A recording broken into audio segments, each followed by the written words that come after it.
Another Cougar Coaches Show here on Mediacom Channel 22 as we talk the Cougar women's basketball team. With me, head coach Jessica Keller. My name is Cosmo. Coach, welcome. Thank you. Back at it again. First off, congrats on the amazing, well, it's more than a start. We're 3/4 of the way through the season. There's, 9 games left? Yeah, we're closing in, and it's hard to believe it's already the end of January. That run now, but 13-1 in conference. Your team, unfortunately, just came off their first loss at Lyon. We'll start with that contest. You were 19-0. And went to face another tough team in the conference, number 9 in the country, the number 1 rated defense, and you guys scraped and scrapped and came back within 3 late, but just couldn't quite pull it off. Talk a little bit about that matchup. Yeah, great atmosphere for us to play in. We had been on a long road trip. We left on Wednesday, so this was our Saturday morning game, afternoon game, I guess. And just really didn't get out to the start we needed. We went down 18 early. I think we had 8 points at the end of the first quarter. So gave up quite a few more than we were accustomed to. And Lyon really shot the ball well. We didn't get things very easily on the offensive end. And so I thought, it was a great testament to our grit to really get back in that game. But we had just dug a little bit too much of a hole. And sometimes it's tough, even though you get back in. Kiana hit a big 3 late. I know Ashley, again, hit a couple. You guys had it within 3 or so with a couple minutes left, and then they kind of pulled away on you guys and got the W. We did. It just seemed like every time we kind of got a good run in there, they had just that one bucket to stop the run just in time for them, and then they could get something else going. And battled a little bit of foul trouble with our posts, and didn't quite get Britt Yost in the rotation like we needed to, and I think she only saw about 4 minutes of action with a couple early fouls. So that kind of hurt us a little bit, but they made plays, and we just couldn't quite make enough. And ultimately, you stop and go, they are a top 10 team for a reason, the number 1 defense in the league for a reason. And we knew early on in the season that between Columbia College and Lyon and Freed-Hardeman, that those 3 teams would be really in the mix here down the stretch. And you two are sitting there, Lyon and yourself are sitting at 13-1 atop the conference. We are, yep. And again, a great team. We know that our league has done extremely well this season and against teams outside of our league, and so Lions got a win over the number 1 team in the country right now, Campbellsville. So, it would have been a great opportunity for us on the road, but I think we're going to see them again. What has been the mindset? You had the longer week off after the 2 games on the road in Arkansas, the beating Central Baptist, and then the loss to Lyon. You're off almost the full week until then again another Thursday, Saturday. What's been the mindset of the team coming back? Sometimes that first loss, especially after starting 19-0, can send student athletes in a different way mentally. Where's the focus been right now? Yeah, right away, right after that game in the locker room, we talked about it. We would have loved to have gone undefeated the entire season. I think that's everyone's goal, but realistically, it's tough to do. And so how are we going to respond to that first loss? We were lucky to be the last team in NAIA to have to deal with that. And so, at 19-1, we still only have 1 loss. And so we can keep it at 1 loss. There have been some changes as far as how we're practicing. I thought we practiced extremely hard last night. We went pretty light on Monday. We watched a lot of film, spent over an hour just watching that first half of the Lyon game and, pointing out how maybe we weren't great in that game, and it was still a close game, like you said, a 3-point game. And so many areas that we can still control and get better, but really, really pleased with our fight last night, especially. Again, Monday after film, we just did a lot of shooting. We actually played a lot of shooting games and just said, hey, remember, basketball's supposed to be fun. And that was our message on Monday. It stinks to lose, but let's enjoy this ride. And so we're in January and we're talking about we're 19-1, we're okay. So we're not throwing everything out. We're not scrapping everything just because we lost a game. But I think we're a little more focused now. And so it's could be a blessing in disguise for us. And I think sometimes that can be, of course, coaches never play mental games with their players at all, do you? You never sit back and go, how do we flip this and do a little reverse psychology? But ultimately, there's still a ton of basketball left to be played. 9 games in the conference in the regular season, and then the conference tournament, of course, can have some ramifications on whether you head to Kansas City or not. But if anything that this team has shown with a lot of the new faces and the young faces, that they've caught on quick to the system and the adversity and getting to know each other and have really played very well as a team. You're so deep as a team. It's pretty impressive to watch. Yeah, it's fun. And again, just comes from the expectation every night that everybody's got the same role, as far as your expectation to show up and play extremely hard. Now, a few players are better at certain things, but if that one player is not playing well, then we've got 2 or 3 ready to step up and go. And it's kind of that next man up mentality for us. And so, if you're not all the way in and you're not able to compete that night, then that's why we have a whole team to come with us. Unfortunately, last year was a red shirt and a wash for PC, Petrolina Chalaka, but able to get her shot this year. And I know we talked about her coming in at the beginning of the year, that it's like adding a whole nother element to your game. You actually have her in the element. What was it like watching her break the school record and hit 42 points that Saturday at Missouri Baptist? Yeah, it was fun. It just seemed like it was so easy for that kid, and it was really rewarding because she's worked so hard to this point. She battled the concussions last season, and a lot of frustration with that. You just think that one day you're going to be better, and the next day maybe you take a step backwards. And so to have patience and fight through that year, and then to come back prepared. She had a great offseason. She spent the summer training and was ready to go. And it still took some time. She had been out of basketball for 1.5 years. And so maybe some first and second game jitters. We went down to Drury and looked a little bit out of sorts, but has really come into her own. We've asked her to do some different things, bring the ball up a lot more. She starts at the point for us to start the game before we can get maybe a more true point guard in. And so that game was it was fun. It was exciting to see the whole team get excited for her. And, she brings so much emotion anyway. And so to see somebody be excited for herself again was really nice. And I thought our girls did a great job getting her the ball when she was open. 8 3-pointers, I think, was the final, which also tied a school record with Tierney from a couple years back. But I asked Coach Burchard the same question. He said he was able to sneak a little bit of watching it. He's like, I need to go in and prepare the men's team, but I can't take my eyes off of what this girl's doing on the floor right now. It was just, as a former player yourself who could also shoot pretty well, you probably caught yourself between coaching and being a fan and just kind of soaking it all in. Definitely, and it was so effortless for PC. She just, I think her adjusted field goal percentage was 94%. I mean, it just didn't. She hardly missed, and it wasn't never a force. And so you felt like if she would even shoot it even more, she probably could have had more points. But a couple times she had an open jumper and dished it to one of our other players who was open. And so again, just a great team effort. But gosh, it was fun to watch. And just you sit back and don't realize how important that is for her, and how amazing that feat is. And after she has 20 at half, you're like, well, this could be a good game. Well, let's see. And so to do it for 2 halves was just again just a fun experience. And ultimately the win in conference, and at that point the streak continued, and now at 19-1.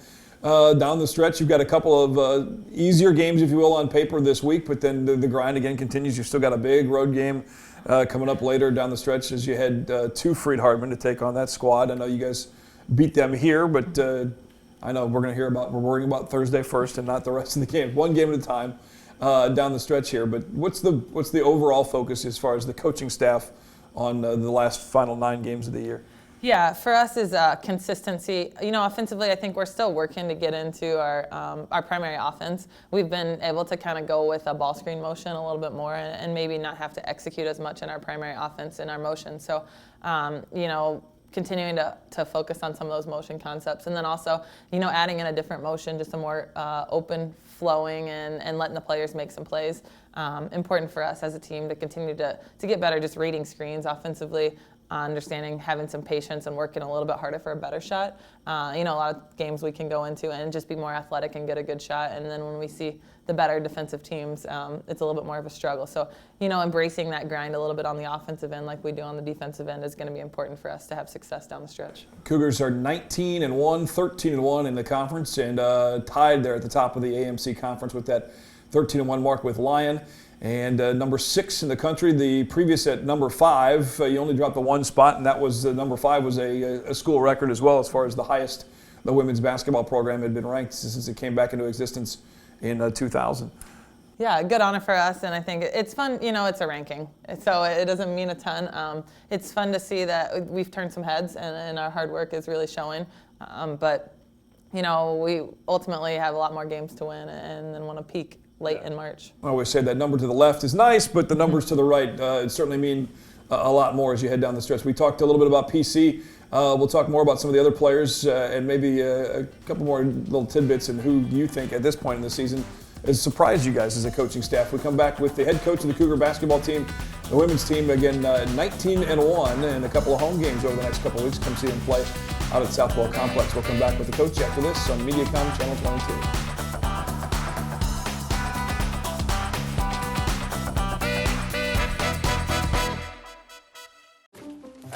guys. Let's go, let's go, let's go. Mediacom Home Controller is the simplest way to control and monitor your home from anywhere. Honey, did I shut the front door? Mm-hmm. Lights are off. Yep. And the thermostat? It's all set. This is going to be a great vacation. The tickets. Get Mediacom Home Controller and enjoy greater peace of mind for as little as $34.99 a month. Plus, get a $149 credit towards equipment fees when you call today. Talking Cougar basketball here on the Mediacom Coaches Show with the head coach of the Cougar women's team, Coach Jessica Keller.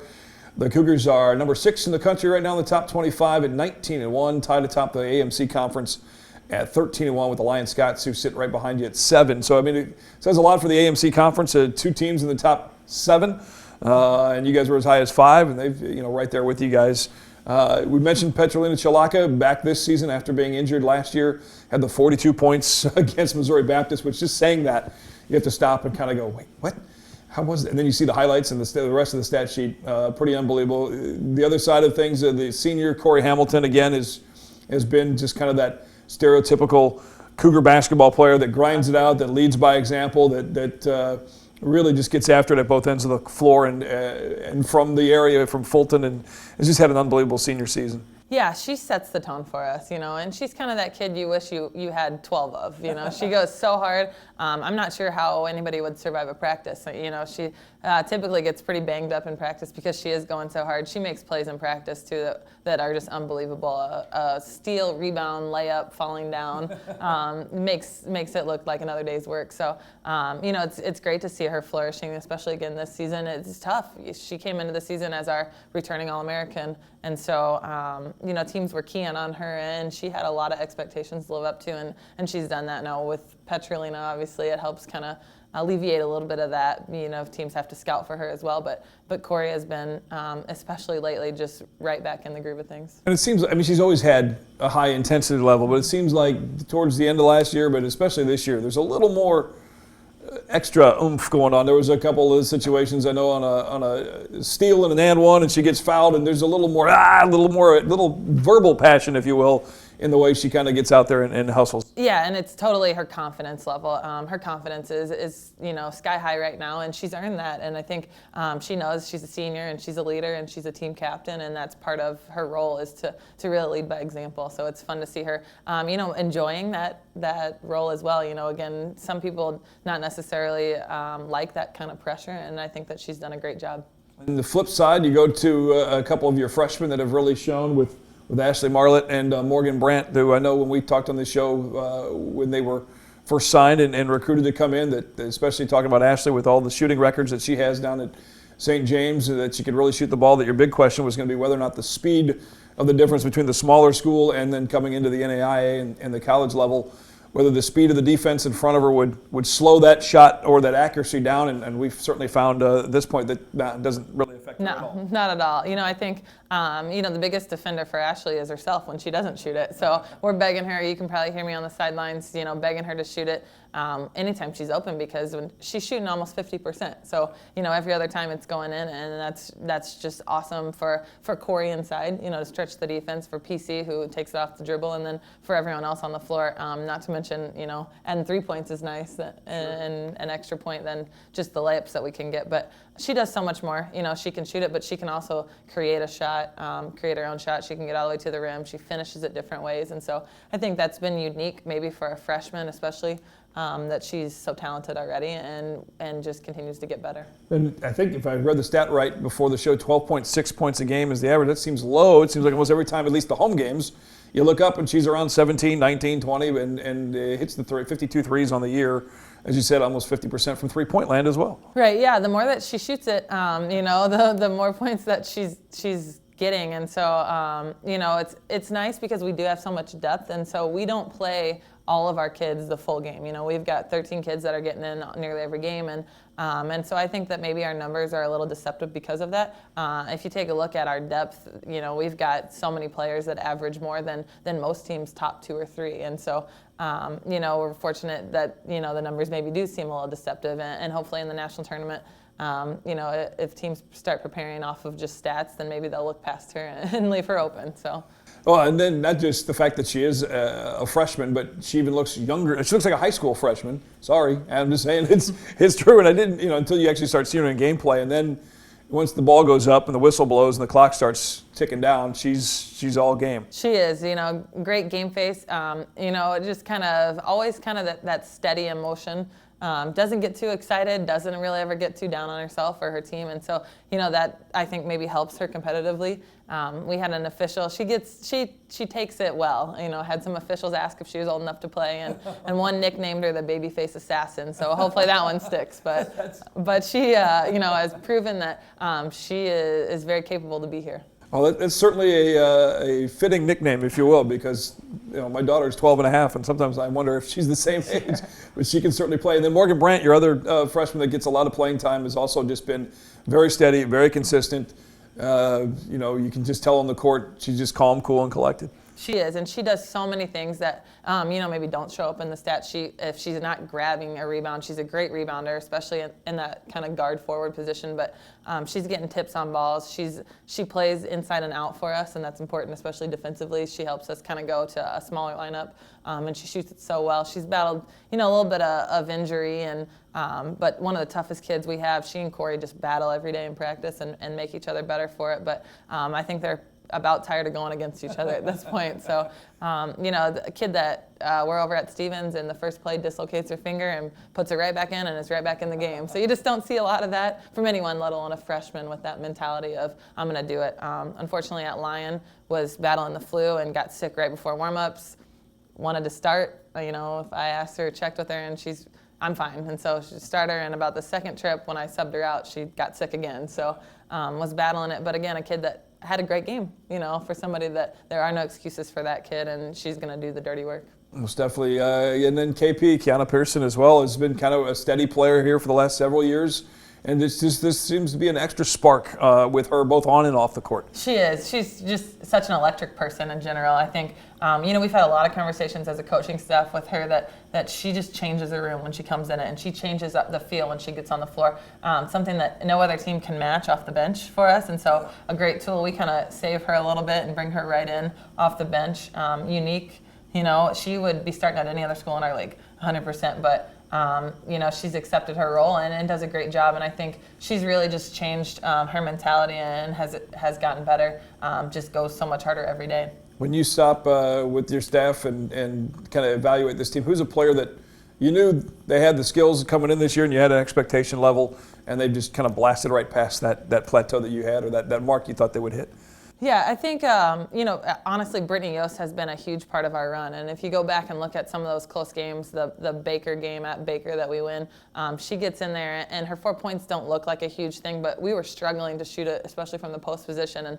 And, she's just instant offense. We kind of joke with her about it. We know that she's going to get some shots up, but when we've had success, she's been in there and a big part of it, big rebounds, and given Marta, a chance for a breather. And so I think, that depth, that eighth person is really important for our success. And, she's more than risen to the occasion. And somebody that's also kind of battled back through some injuries and gotten her share when she makes the most of it with the playing time she's had. And also another one of those players that you mentioned that, could be right there in the top of another team in the conference as far as the starting position. It goes back to the depth that this ball club has. It does, and it's great. The loss makes you a little nervous, but when we're winning, everybody is happy. And I think that the way we challenge each other every day in practice, we understand that everybody's going to get their shot and to be ready when it is their chance. And so she's another kid that has really risen to that and said, I'm ready to go anytime, Coach. Harris Stowe and St. Louis College of Pharmacy are the next two on the schedule, the full schedule available at ColumbiaCougars.com. The number one mission, if there's it's cliche, the chalkboard of the locker room, whatever you guys have as far as that, what is the number one thing you guys are preaching right now? And we might have already touched on it a little bit, but the number one thing you guys are kind of preaching into the girls' heads for the stretch run here, the regular season. Yeah, I think it's just that team mentality.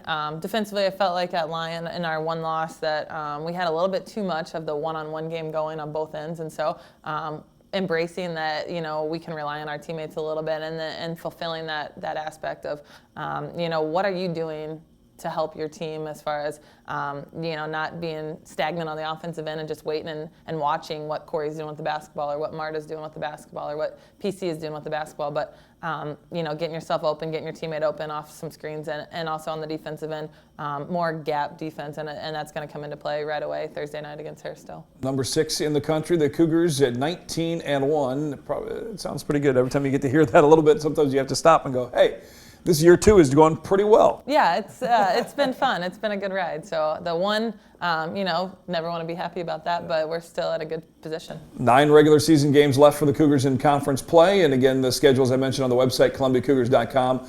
Come out and watch this team at Southwell Complex. And before we know it, Coach, it'll be bracket time and into March and hopefully a trip to Kansas City. Yeah, we'll be excited for a little change of pace than last year. And hopefully we're ready to go when March rolls around. There we go. Coach Jessica Keller of the Columbia College Cougars, again, number 6 in the women's NAIA top 25 and atop the AMC conference in a tie with the Lions Scots. Thanks to Coach Keller. And that wraps it up, this edition of the Cougar Coaches Show here on Mediacom Channel 22.